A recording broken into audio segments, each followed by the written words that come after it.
in an hour, the newsroom with Tom McLeod. The latest as hundreds of people in China contract a SARS-like virus. The UK Prime Minister Boris Johnson tries to wow African leaders with investment opportunities as Britain prepares to leave the EU.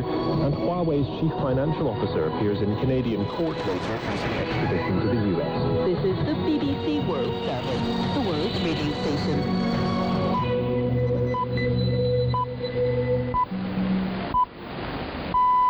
Hello, welcome to Outlook. When he was a schoolboy under apartheid, Leon Bosch organised a march to protest against the regime.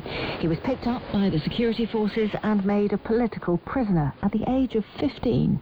3 o'clock in the morning, armed special branch police came to get me. Then I had one shirt for school, white, and I had my shirt for special occasions, which is green. So I put on my green, my school tie and my blazer, and I was driven away. And there began this nightmare. On release, he took up the double bass with a passion, using music to resist a system that said he would never amount to anything. When I first went to university as a musician, I was deemed to have no talent. The music became part of my resistance. I practiced every day for up to 8 hours, 7 days a week. And within 2 years, I began to win prizes. He's now one of the best regarded double bassists in the world, Leon Bosch, after the news. BBC News with Terry Smith. Health officials in China say a new respiratory virus is spreading across the country. State media is urging citizens not to panic. And President Xi Jinping is reported to have ordered that the disease be contained. 2 cases have been recorded in Beijing and 1 in Shenzhen in southern China. In Wuhan, the city where the disease was first recorded, the number of confirmed cases of the coronavirus has trebled to more than 200. Our health reporter, Michelle Roberts, is monitoring the situation. We know that it's probably come from an animal and moved into people. That's probably how people have become infected from this seafood market that they were visiting in Wuhan. We've got some evidence to suggest there might be a bit of transmission between people, but it's early days to say whether that's true or not. But that would be the concern, that if it's readily spread, coughs, sneezes between people, then you can imagine how cases could spiral. China has told Canada to release an executive from the telecoms giant Huawei, who's preparing to contest her extradition to the United States. Meng Wanzhou is scheduled to appear in a Vancouver court later today. Ms. Meng is accused by the US of defrauding banks and breaking economic sanctions against Iran. 2 Canadian citizens are being held in China accused of espionage, charges many believe are in retaliation for Ms. Meng's detention. The British Prime Minister has told African heads of state and business leaders that the continent is the future and that Britain has a huge and active role to play in it. Boris Johnson, speaking at the opening of the UK-Africa Investment Summit in London, claimed that the depth and breadth of expertise Britain had to offer was unmatched by any country. He also said British companies would be making monorails for Cairo and building new eco-friendly street lighting in Kenya in a string of deals with African nations worth $8 billion. Our correspondent Anne Soy says the UK is keen to find new investment areas as it prepares to leave the EU. Africa is becoming a more and more important market, not just for the UK. In the past, we have had other summits where African leaders have been invited to China, to Tokyo, recently to Russia. And so there's increasing interest in investing in Africa.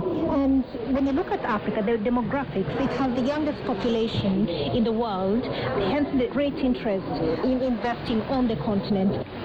A court in India has convicted 19 people for their involvement in the sexual assault of young girls at a care home in the state of Bihar.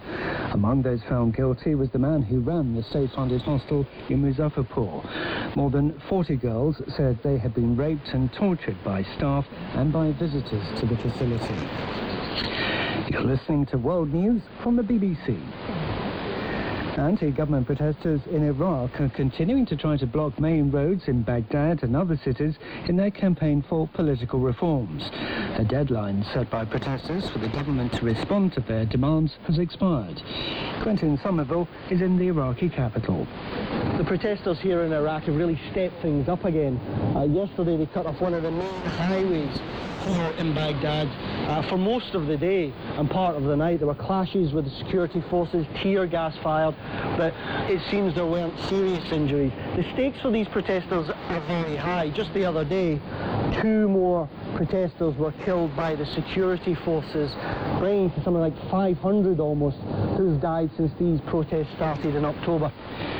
Thousands of workers have rallied outside Parliament in the Indonesian capital Jakarta to protest against planned changes to employment laws.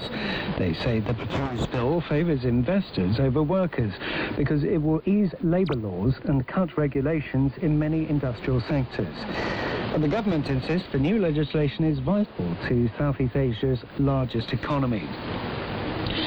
A German man of Afghan origin has gone on trial in Koblenz accused of spying for Iran during his job as an army translator. Abdul S., who's 51, is accused of treason and violating state secrets. He was arrested a year ago after a tip-off from another country's intelligence services.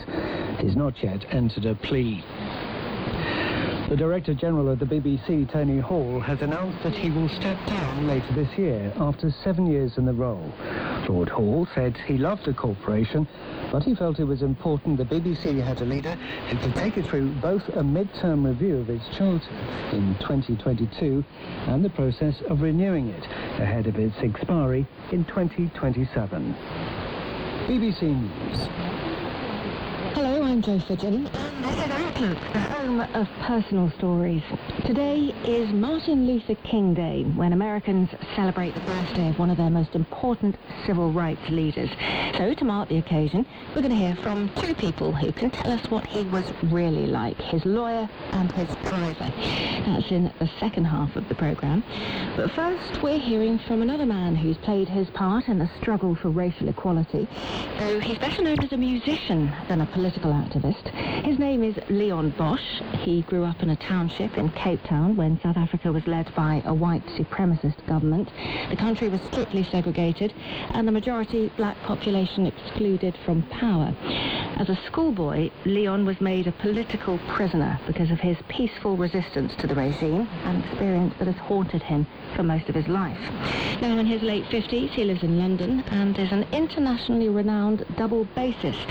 He's also a talented cellist. The cello is considered a much showier instrument. So why choose the double bass? I asked him. There was something about the sound of the instrument and also the challenge that it presented.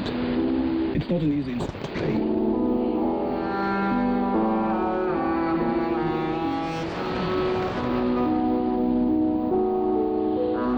I'd only ever heard it played badly, mostly. And the challenge for me was to try to play it as beautifully as humanly possible.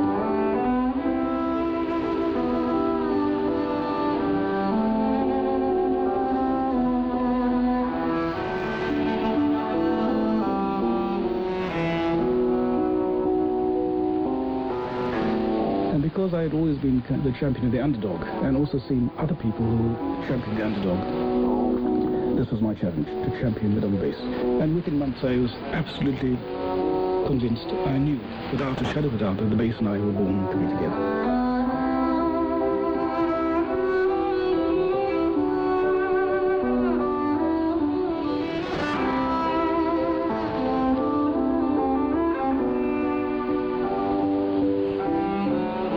You started out with cello, and in fact as a boy and a teenager you were a member of a youth orchestra. Yes.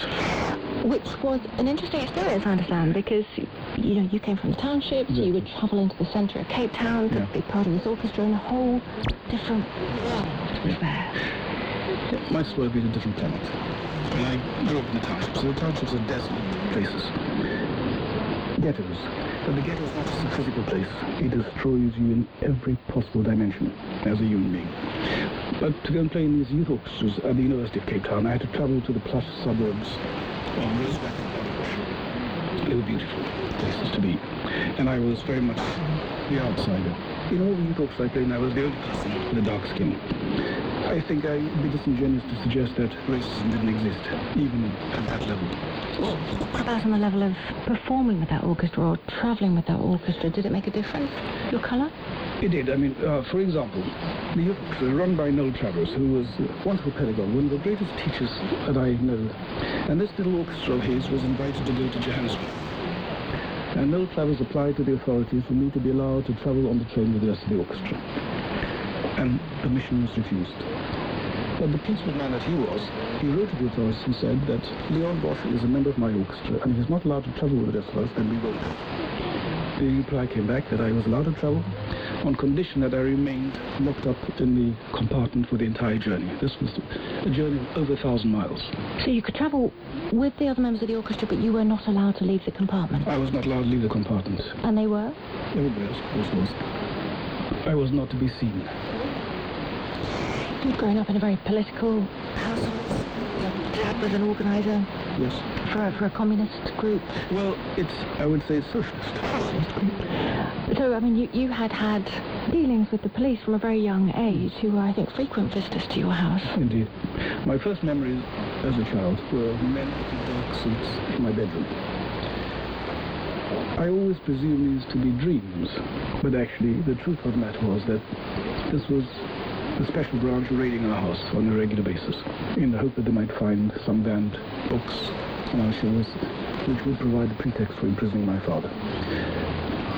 We weren't allowed any visitors, and the last time he saw his parents alive, they were outside our front gate. They couldn't come in to see us, so we spoke them over the fence. And my father also was one of these people that would be detained whenever there was an uprising or protests. Speaking of uprisings, infamous events of June 1976, the Soweto uprising, when the students protested against the imposition of Afrikaans in schools, the language of the oppressor. And you were 15 at that time. We all remember the photograph of Hector Peterson, the iconic photograph of the first person to be shot being carried away by his brother. The protests spread across the country, and I was a student of 15 years old at Shortwave High School. And I was also the chairman of the Student Representative Council, the SRC as they called it. So I decided, along with my fellow students, that we were going to march on to Parliament in Cape Town. And every factory and workplace that we passed, workers down tools and they joined the march. And by the time we got close to the outskirts of the city, the march was incredibly big. How many people roughly? Difficult to say. Thousands. Following you? Following 50-year-old. The authorities were caught unawares, and they began then to follow the march with helicopters from above. They attacked them from the front with ammunition, tigers, dogs, police, batons. People died, and I managed to escape. How did you escape? For my life. Into the general post office, and I hid in the telephone box. There was a little glass window. I remember seeing a young student, young girl, in a blue school uniform and a dog flying through the air and grabbing hold of her. And I stayed in this telephone kiosk for some time, like 7 hours. What did your parents say when you got home? Well, they never told me what to do or never discouraged me from any of the activities which I thought I wanted to engage in as a principal member of human society. But my father did say to me that I should not expect the knock on the door. And I kind of always never imagined it would happen. It did. Sure enough. A month or two later, in September. 26th October 1976. And the police came knocking in the middle of the night. 3 o'clock in the morning. The police came to get me. A 15-year-old. Still 15? 15. And I put on my special green shirt, and I had one shirt white, and I had a shirt in special locations, which was green. So I put on my green shirt, and my school tie, and my blazer. And I was driven by the Scotland police. Taken to security headquarters, and there began this nightmare.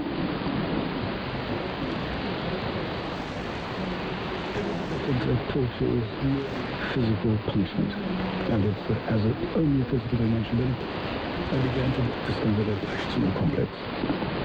A lot of curious people, police, so they had joined the door. I said, it's you, Leon Bosch.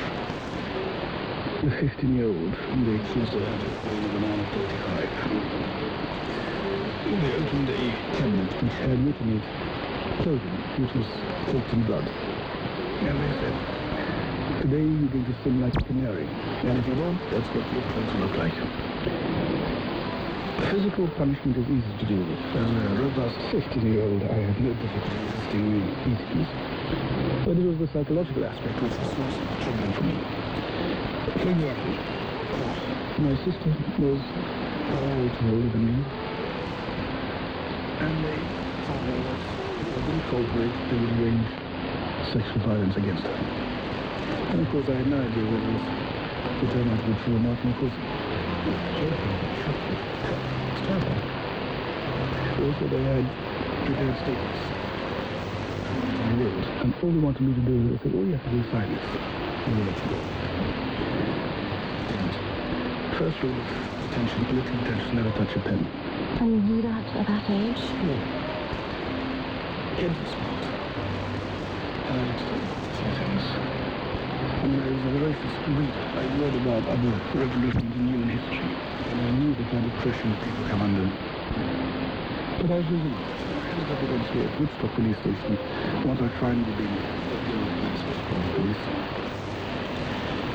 And then I was put in the cell, the concrete floor, and all of us were fellow teachers which were arrested, and eventually we were all in the same cell. 9 of us in one police cell, where they held us for 10 days. The told us one toilet for everybody to use as a toilet, and used to wash from every day. And not only that, to drink from, because they water. For dirty water? In the toilet. And you know, it keeps me on the toilet. But when I remember what it was, just once in a while for a fleeting second, I think that would be a suitable as a justice resource. How did you look after each other in that cell? Some of the more resilient of us. And we only survived because we helped each other. We sang these songs, and with any other songs we knew.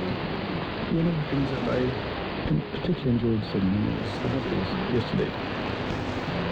Because it touched this thing about our soul. All my troubles seem so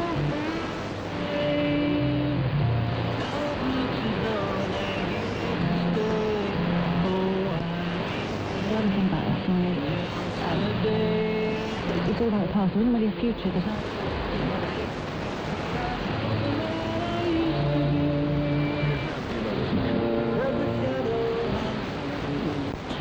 We're going to get out of that place.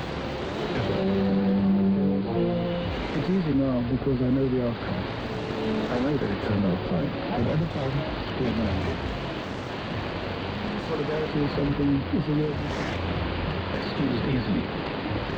But we learned the true meaning of cooperation, solidarity, and caring.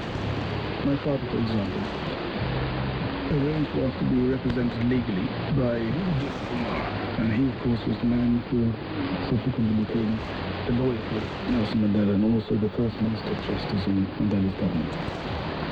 And Dula defended all of us for free, because this is how things work.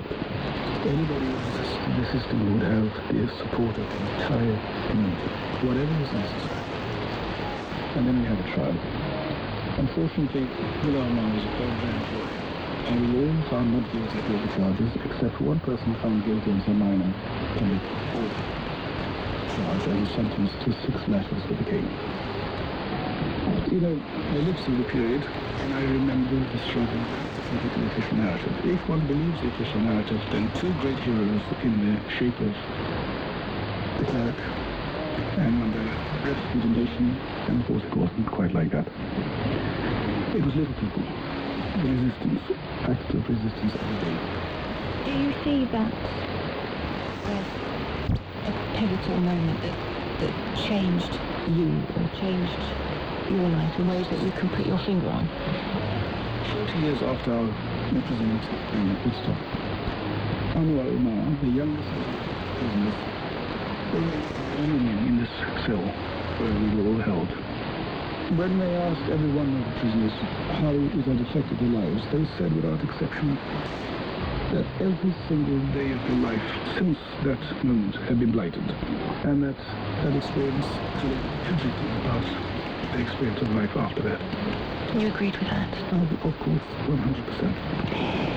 We talked about your music at the beginning of this interview. I mean, did it have an effect on your relationship with music, or how you expressed yourself with music?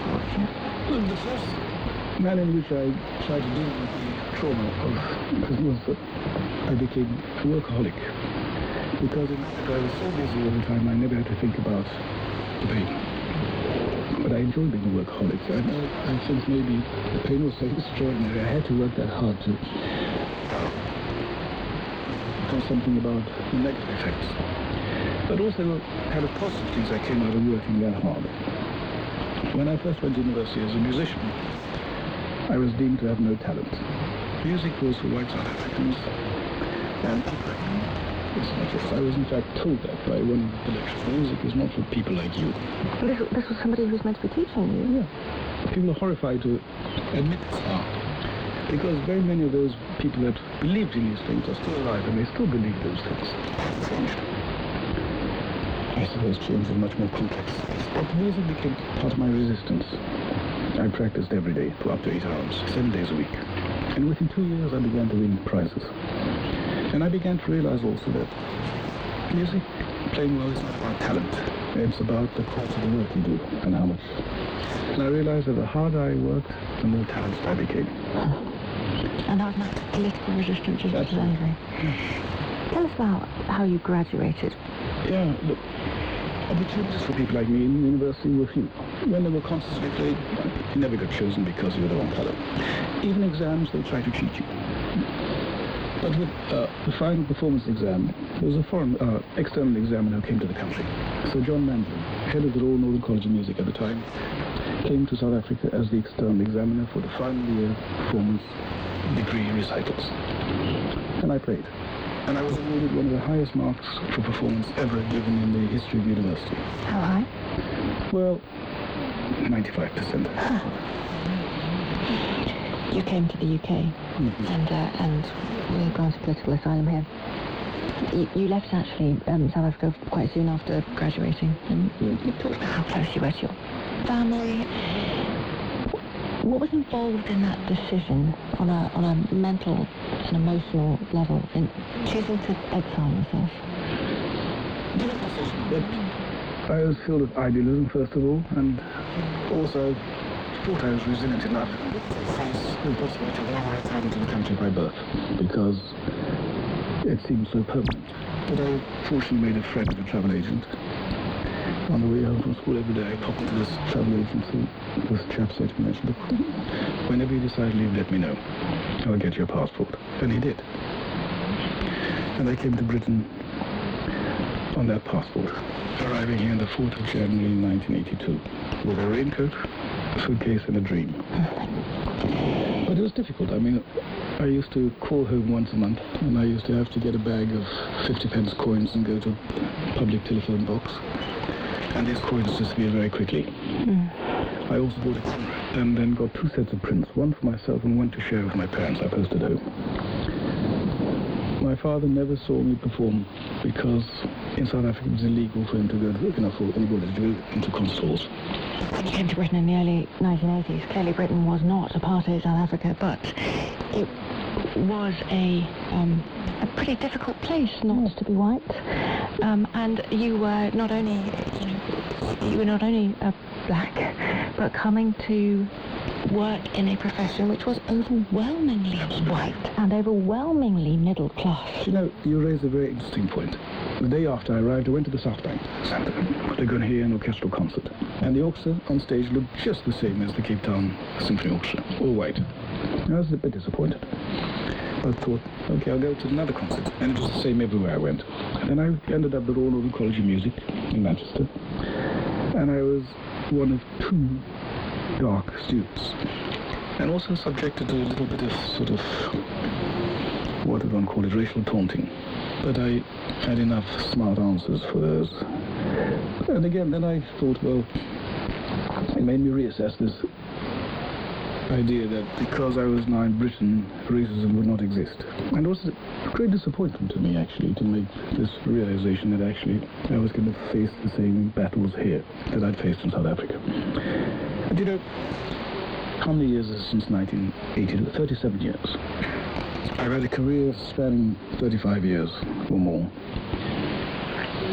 And actually, nothing has changed. Nothing. Nothing. I'm disappointed to have to tell you that nothing has changed. Within the profession? Within the profession, within the music colleges, within every aspect of classical music in the United Kingdom. It's interesting talking about whiteness and middle-classness in this world that you were entering, because I think it was pretty soon after you moved to the UK that you fell in love with a white, middle-class British woman. Married her. I got married, yeah. Changed my life. One of the wisest decisions I ever made. He's been very supportive through all the difficulties and also shared my moments of triumph in life. Success is not an individual achievement. As individuals, we're nothing. There's the African concept of Ubuntu, which says that we are what we are because of our connection to others. When you went back to South Africa, I think for the first time after you'd moved to the UK, it was with Barbara. With Barbara and my two sons. And your two very young sons, Yeah. must have been at the time, in 1990, and your father was dying in South Africa. But he did get to meet your wife and his grandchildren for one time. Yeah. Permission was refused on a number of occasions, and eventually we were allowed to travel on a compassionate visa for 10 days. We landed in Cape Town and were driven straight to the hospital. And we went in, and he had the opportunity to meet my wife Barbara, and also he met my sons, Alexander and Jonathan. And he lifted them both up onto the bed. And one of them, of course, looks like Barbara, and one looks like me. And he said, Alexander's the British one. And he kissed them both. And by 6 o'clock that evening, he passed away. It's almost as if he hung on desperately to meet them. And I'm so pleased that he did. I look back now and I wondered how he would have enjoyed being able to come to hear the Academy out in the fields with me playing in the orchestra, or to hear the Mozart players, or any of the other things I did musically. He'd have loved it.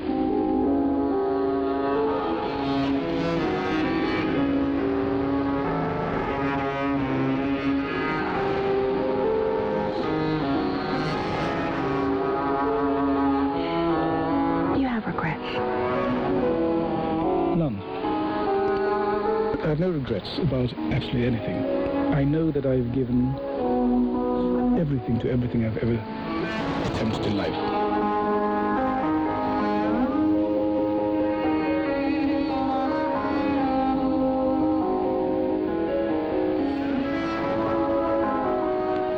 Throughout my life, I've always taken on new challenges. I was refused permission to study law, so I went to learn music, and apparently I was not talented at all, but I worked hard enough to become talented. As a young man that totally understood politics, I decided that it wasn't enough just to tell myself that I understood politics. I had to really go and find out whether I did. So I went back to university, and I did a master's degree in civil intelligence and international relations.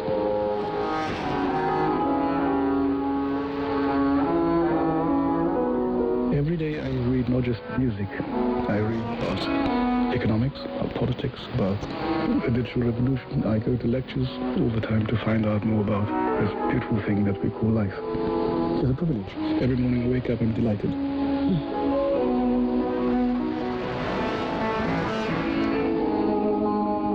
With the wisdom of your years now, what would you say to your 15-year-old self in that cell in the police station in Cape Town? Fight. That's all that is. Never give up. Leon Bosch on music and politics. Stay tuned. Outlook's back in a minute. This is the BBC World Service, where Kathy Fitzgerald tells the story of the New Zealand pensioners with an unusual hobby. When Katie first suggested her idea for a club, Well, it was dead silence. Dead silence. In the tourist town of Rotorua, some of the more senior citizens get together once a week to chat, laugh, and decorate coffins. There's not a sad face among us. We're all happy. We keep one another going. I went along because a friend had heard about it and wanted to make a coffin and went along and helped her do it. Then her husband used that one, so we had to build her another one. And then we built my one. They each have a story, and often it finds expression in their coffin. It's apple green, and it's got shamrocks, fiddlers, leprechauns, anything that's Irish is stuck to the side. There's a full-length picture of Elvis under the lid. Coffin Club at bbcworldservice.com/documentaries.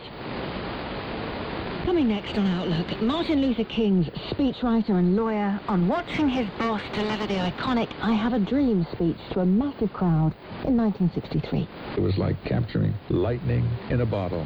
It is as if his being had been taken over. It's as if he had transmorphed into something other than an individual standing there. Clarence B. Jones on what it was like working with MLK after the headlines. BBC News for Jerry Smith. President Xi Jinping is said to have ordered steps to be taken to contain the spread of the new respiratory virus discovered in China. The move comes after new cases were diagnosed in Beijing and Shenzhen. There have been fears the forthcoming Lunar New Year holiday, a particularly busy travel period, could lead to a further rise. Beijing has called on Canada to free the detained Huawei executive Meng Wanzhou. She's due in court today to contest her extradition to the US. Washington accuses her of defrauding banks and breaking sanctions against Iran. The British Prime Minister says his country has a huge and active role to play in Africa's economic future. Boris Johnson is speaking at a conference aimed at finding new markets for British industry after it leaves the European Union. Ukraine has demanded that Iran hands over the 5 recorders from the plane shot down this month. Tehran has sent mixed messages over its intentions, insisting over the weekend it would examine the black boxes itself. 19 people have been convicted in India over sexual assaults on young girls in a care home. More than 40 children say they've been raped and tortured by staff and visitors at the state-funded facility in Bihar. The United Nations says it's shocked by the attack on one of its facilities in northeastern Nigeria. Heavily armed militants destroyed the building in Borno State where Boko Haram militants are active. There have been more anti-government protests in Iraq, with main roads being blocked in Baghdad and other cities. The demonstrations are expected to intensify as the deadline the protesters set the government to respond to their demands has expired. And the Director General of the BBC is stepping down after 7 years. Tony Hall said the corporation needed a new leader for the challenges ahead. BBC News.